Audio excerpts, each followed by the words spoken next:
ஏன்னா அஷ்டமத்தை பாக்குது. ஒண்ணு பிரச்சனையில நீங்க போய் சிக்குவீங்க, இல்ல பிரச்சனை உங்களை தேடி வரும். சோ அதனால கவனமாக இருங்க. எப்படி பார்த்தாலும் அஷ்டமத்துல நீங்க போய் ஒரு அடி வாங்குறீங்க, இல்ல அடி உங்களுக்கு உழுகுது, நீங்க இல்ல இன்னொருத்தங்களை அடிக்கிறீங்க. லைம் லைட்ல நீங்க வந்துருவீங்க. ஆனா அது பாசிட்டிவா நெகட்டிவா அப்படிங்கறத நீங்க தான் முடிவு பண்ணிக்கணும். ஆனா கவனமாக இருங்க. இந்த அரசியல்வாதிகளுக்கு ரொம்ப சூப்பர் அப்படின்னு நான் சொல்ல மாட்டேன்.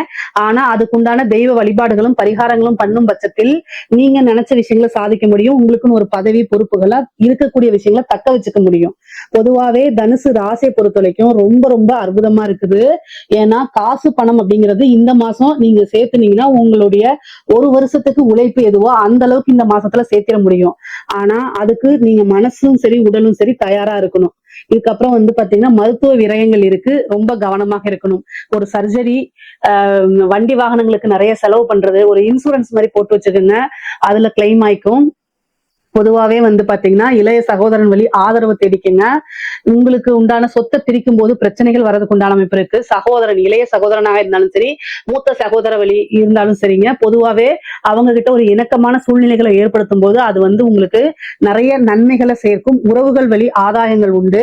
தாயாருக்கு உடல்நிலை பாதிப்புகள் இருக்கு. தந்தை வழி சொத்துக்கள் சேர்றதுக்கு உண்டான அமைப்புகள் இருக்கு. பொதுவாவே தனுசு ராசிக்கு ரொம்ப ரொம்ப அற்புதமான பலன்கள் தான். இதுல ஏதாவது சந்தேகங்கள் இருக்கு அப்படின்னா கமெண்ட்ஸ்ல கேளுங்க, கட்டாயம் நான் ஆன்சர் பண்றேன். நம்மளுடைய சேனல்ல லைக் பண்ணுங்க, ஷேர் பண்ணுங்க, சப்ஸ்கிரைப் பண்ணுங்க. நன்றி, வணக்கம்.